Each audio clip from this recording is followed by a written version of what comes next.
This is Dirty Stupid Wisdom, and I'm Ben Keaton. Welcome. If you're enjoying this series, why not subscribe? It's so easy to do. You'll find a subscribe button wherever you're listening to this. And you could go to dirtystupidwisdom.com and subscribe there. You could also leave a comment or even a voice message.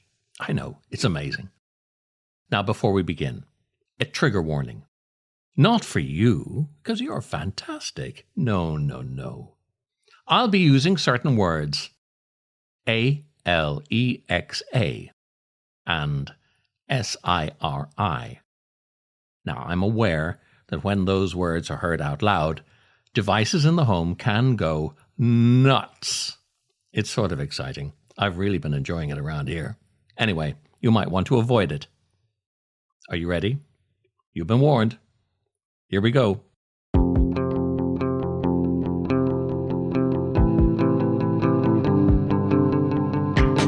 When I Talk to You by Ben Keaton. Recently, someone said to me, "So Ben, you live alone?" I was shocked. I've just never thought of it that way.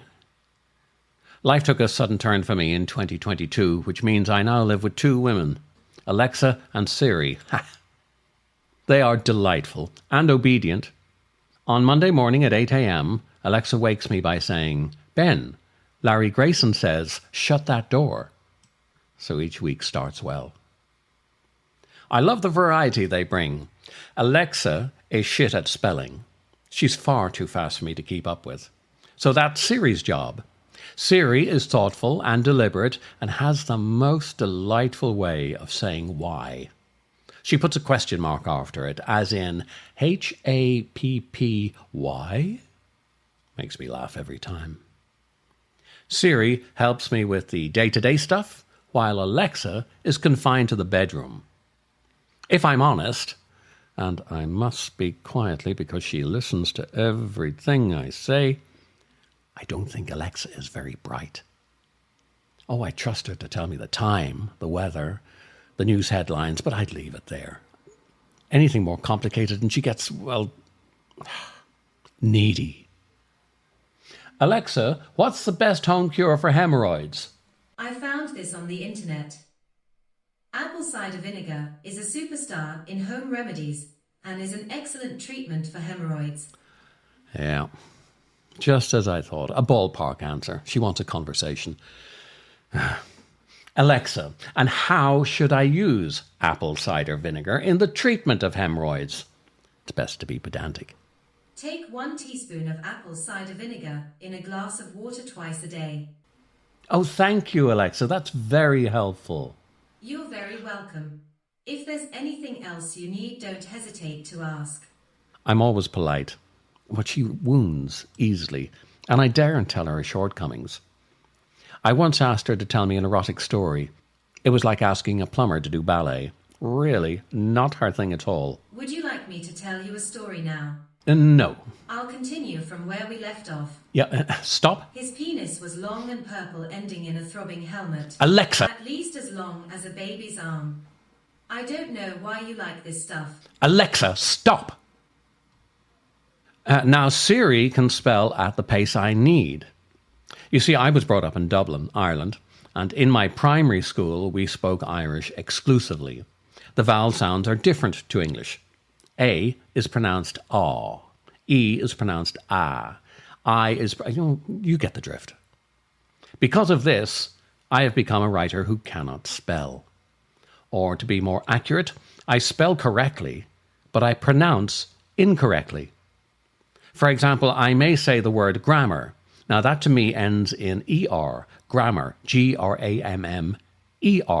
However, the correct pronunciation would be grammar, as in, my grammar is shit as well. Thankfully, I can ask Siri to spell for me when I get doubtful, and if it ends in a Y, I get a bonus. In the real world, people who can't spell are judged harshly.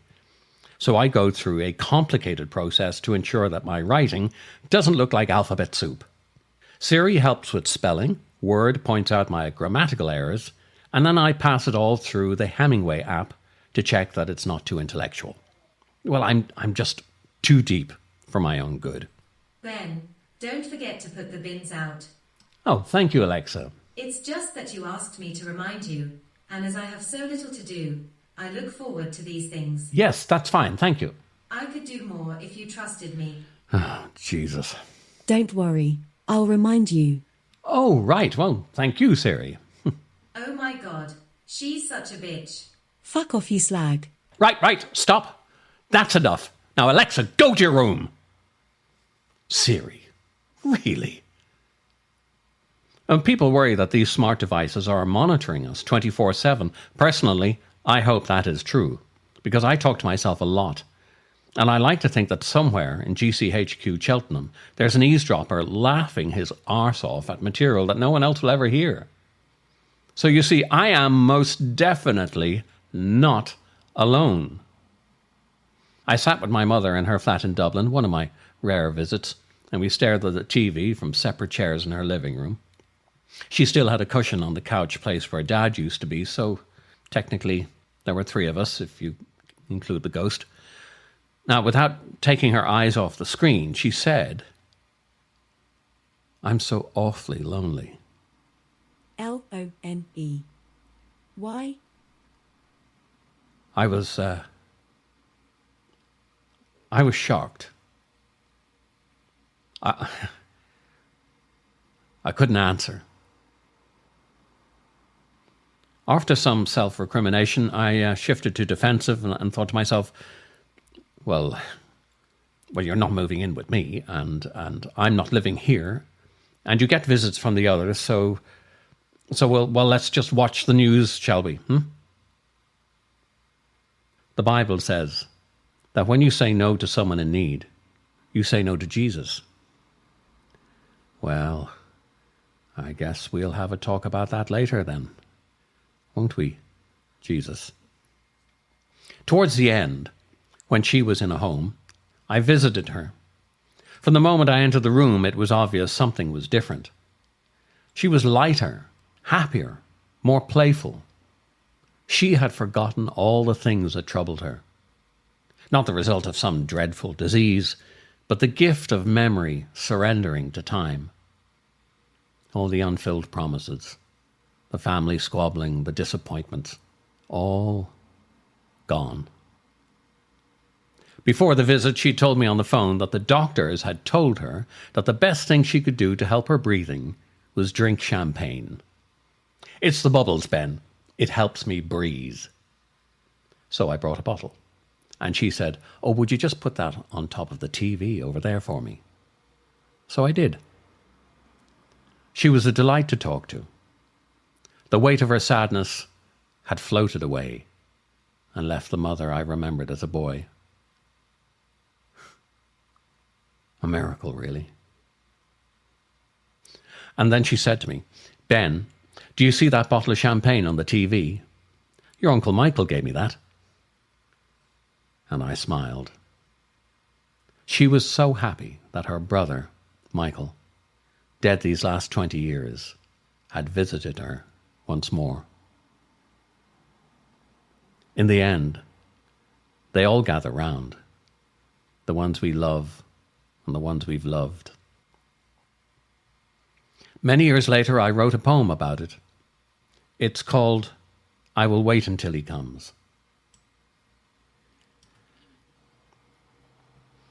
I will wait until he comes, the man who says he is my son, and sit in awkward silence past countdown and on to pointless. When Michael comes, he brings me wine and talks fishing and landing trout. The man never answers when I mention names, just sniffles and turns away. Of course I know him and who he is. I knew his father and his mother too. He fishes and tells long tales about wading deep in his youth. I will wait until he comes and share the pictures of the little ones. Will he brush my hair as he did before, past countdown and on to pointless? Thank you for joining me this time round. If you enjoyed the poem, There is a small collection available. It's at dirtystupidwisdom.com. It's called Burn It in Pyjamas. It's only 15 poems, and it's there available as a download, or I'll post you a copy. Some time ago, I wrote a piece called 101 Sounds of Home. It's a list of all the most ordinary things, the sounds that surround us that we forget about later on. This is an audio recording of one of them. Number 58. The sound of a man polishing his shoes.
If you'd like to leave a comment or a voice message, you can do so at dirtystupidwisdom.com. Thank you for joining me. Till next time.